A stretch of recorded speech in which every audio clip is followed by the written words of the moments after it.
IELTS 16. Test 1. This is the IELTS listening test.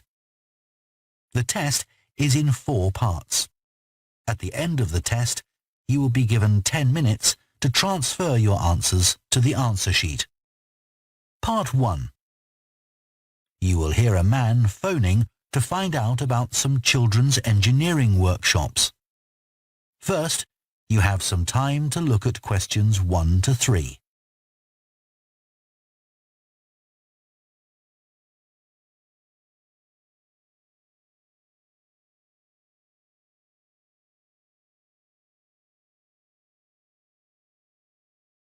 Now listen carefully and answer questions 1 to 3. Hello, Children's Engineering Workshops. Oh, hello. I wanted some information about the workshops in the school holidays. Sure. I have 2 daughters who are interested. The younger one's Lydia. She's 4. Do you take children as young as that? Yes, our tiny engineers workshop is for 4 to 5-year-olds. What sorts of activities do they do? All sorts. For example, they work together to design a special cover that goes round an egg, so that when it's inside, they can drop it from a height and it doesn't break.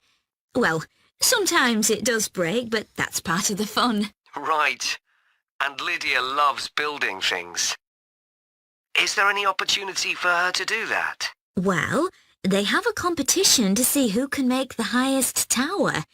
You'd be amazed how high they can go. Right. But they're learning all the time as well as having fun. For example, one thing they do is to design and build a car that's attached to a balloon, and the force of the air in that actually powers the car and makes it move along.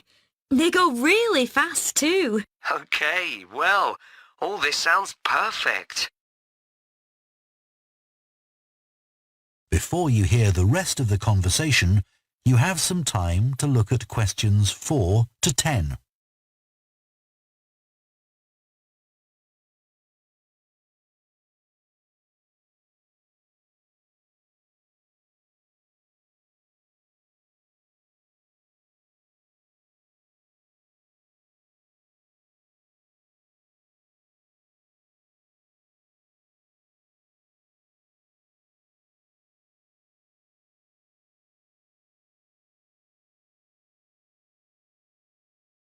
Now listen and answer questions 4 to 10. Now, Carly, that's my older daughter, has just had her 7th birthday. So, presumably, she'd be in a different group. Yes, she'd be in the junior engineers. That's for children from 6 to 8.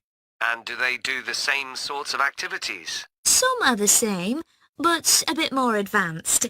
So they work out how to build model vehicles, things like cars and trucks, but also how to construct animals using the same sorts of material and technique. And then they learn how they can program them and make them move. So they learn a bit of coding? They do. They pick it up really quickly.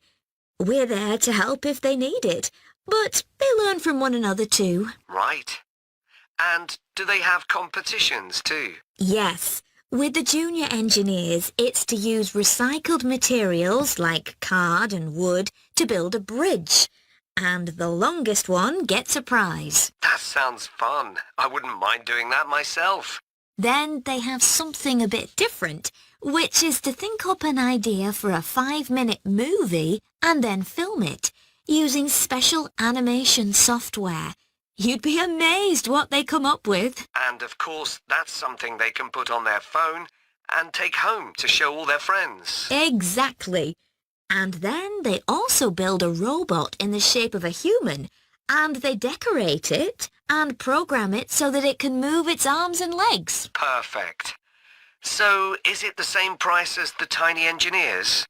It's just a bit more, £50 for the 5 weeks. And are the classes on a Monday too? They used to be, but we found it didn't give our staff enough time to clear up after the first workshop, so we moved them to Wednesdays. The classes are held in the morning from 10 to 11. OK, that's better for me, actually. And what about the location? Where exactly are the workshops held? They're in Building 10A. There's a big sign on the door. You can't miss it. And that's in Fradston Industrial Estate. Sorry? Fradston. That's F-R-A-D-S-T-O-N-E.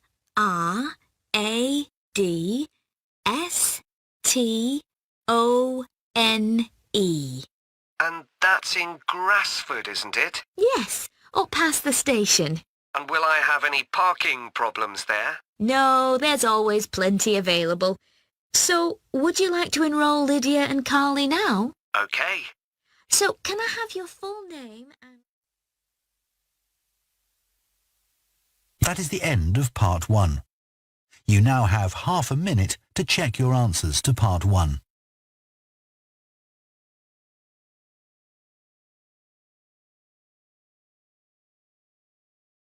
Part 2.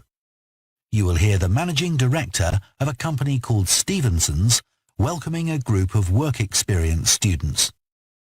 First, you have some time to look at questions 11 to 14.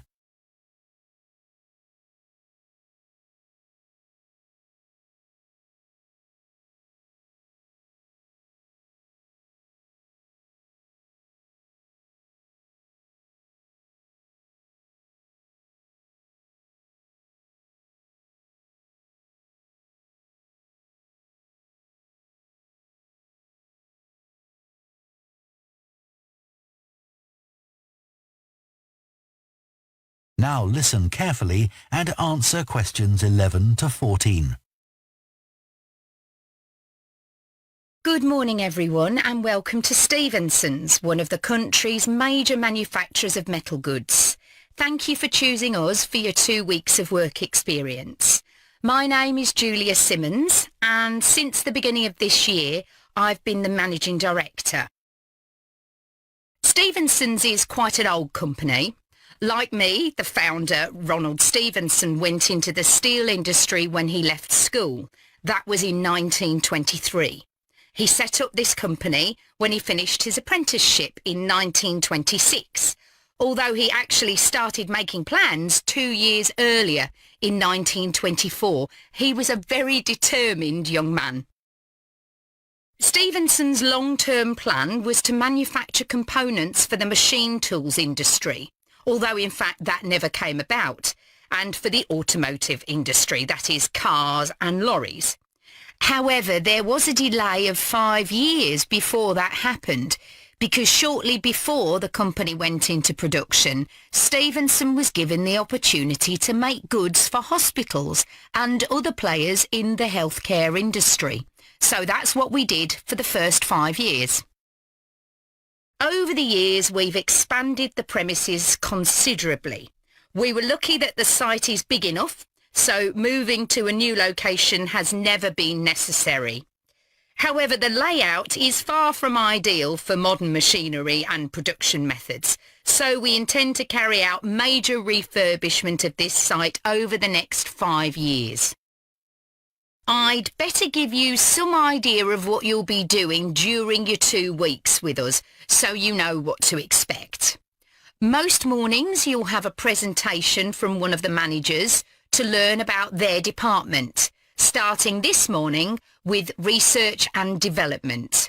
And you'll all spend some time in each department, observing what's going on and talking to people, as long as you don't stop them from doing their work altogether. In the past, a teacher from your school has come in at the end of each week to find out how the group were getting on, but your school isn't able to arrange that this year. Before you hear the rest of the talk, you have some time to look at questions 15 to 20.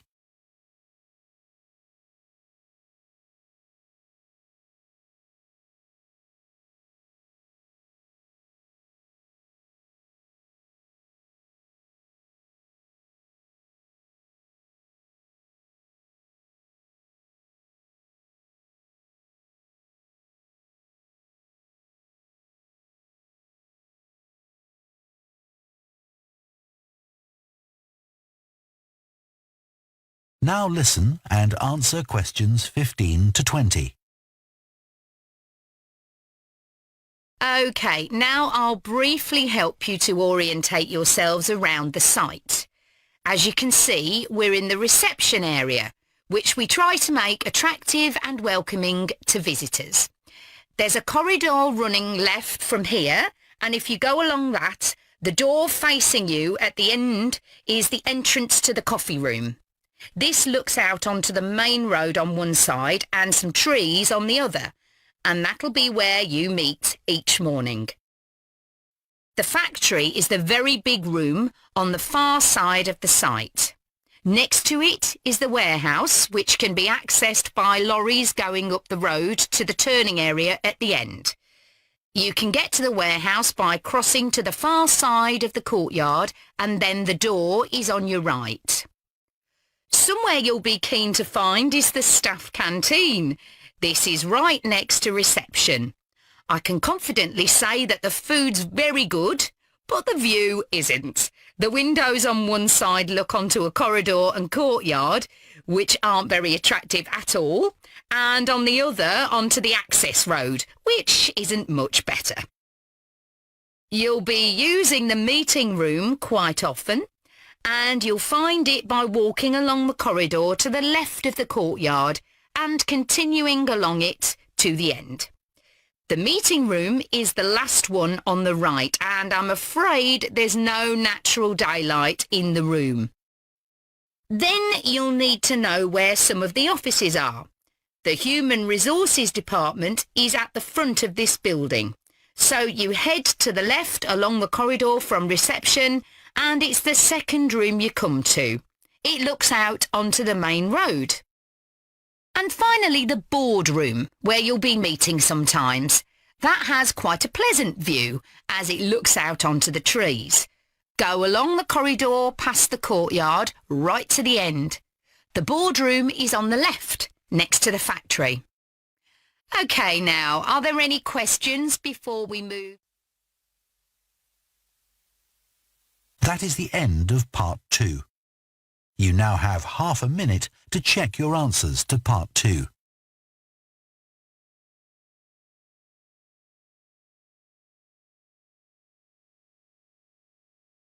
Part 3. You will hear 2 students called Jess and Tom discussing their art projects. First, you have some time to look at questions 21 to 24.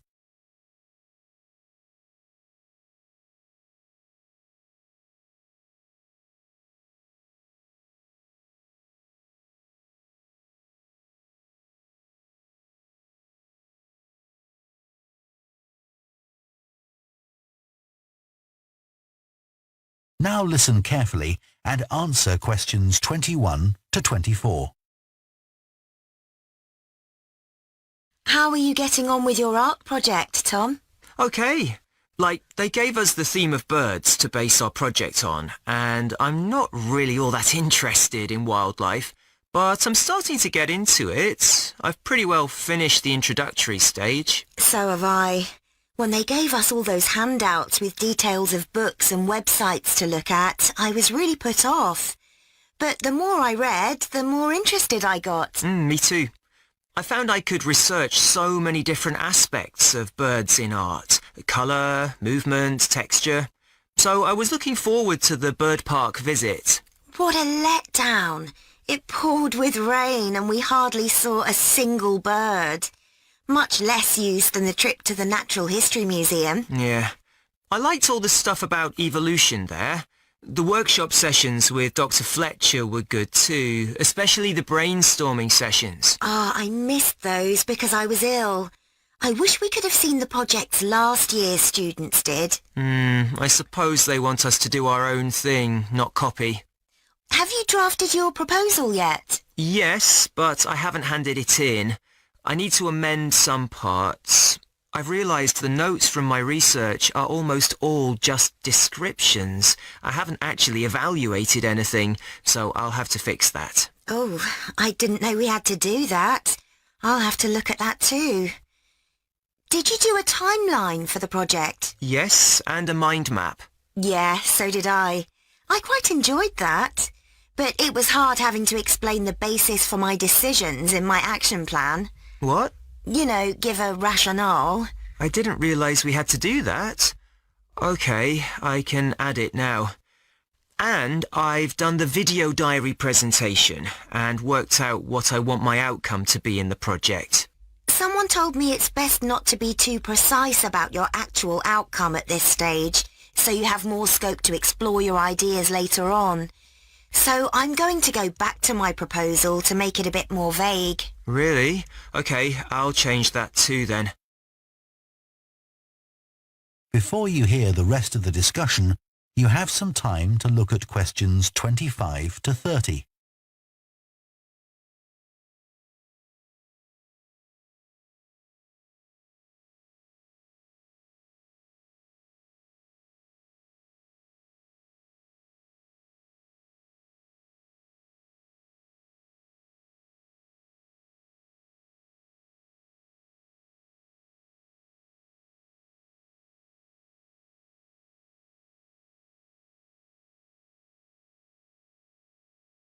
Now listen and answer questions 25 to 30.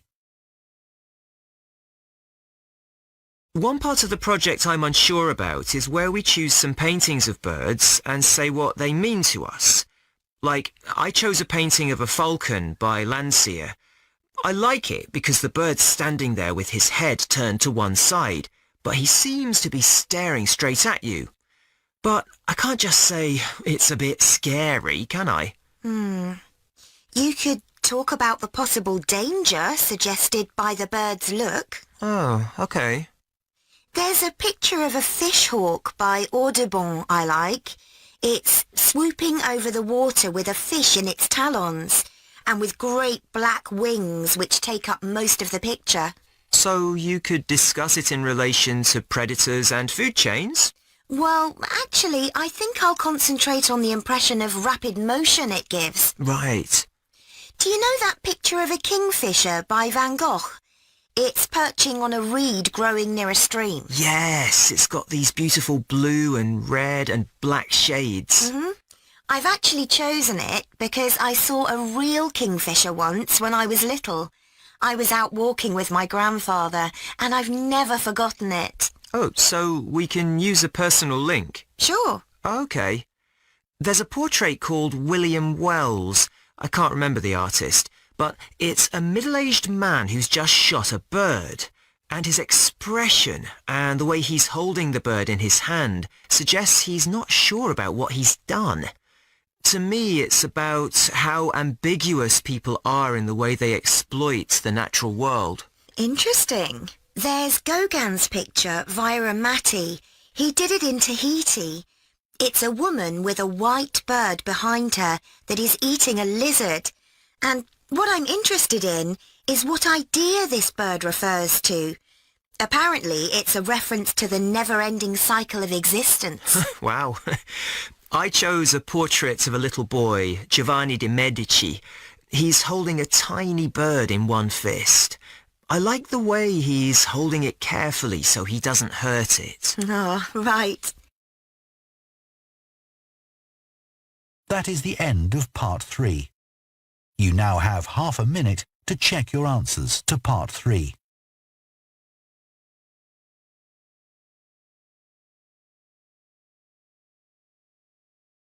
Part 4.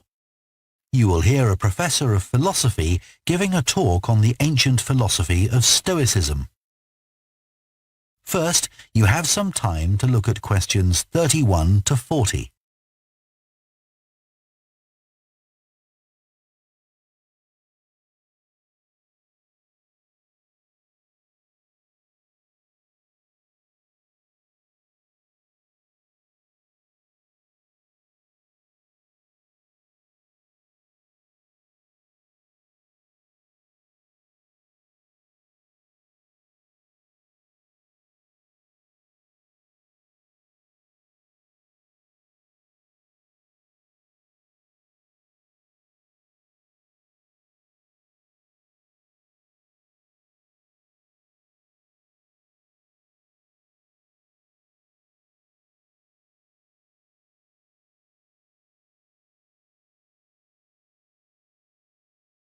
Now listen carefully and answer questions 31 to 40.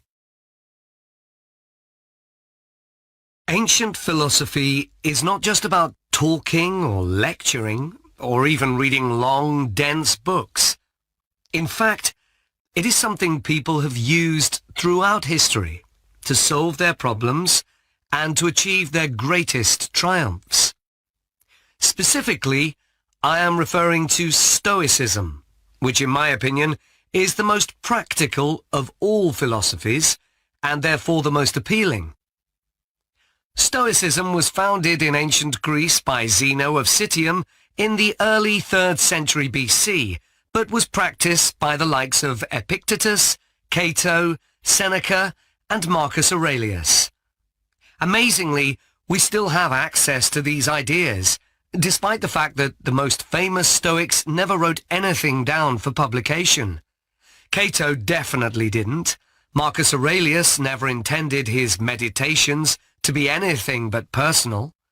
Seneca's letters were, well, letters, and Epictetus's thoughts come to us by way of a note-taking student.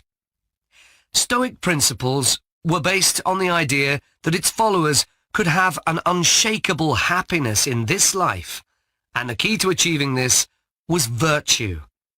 The road to virtue, in turn, lay in understanding that destructive emotions like anger and jealousy are under our conscious control. They don't have to control us, because we can learn to control them. In the words of Epictetus, external events I cannot control, but the choices I make with regard to them I do control. The modern-day philosopher and writer Nassim Nicholas Taleb defines a Stoic as someone who has a different perspective on experiences which most of us would see as wholly negative. A Stoic transforms fear into caution, pain into transformation, mistakes into initiation, and desire into undertaking. Using this definition as a model, we can see that throughout the centuries, Stoicism has been practiced in more recent history by kings, presidents, artists, writers, and entrepreneurs.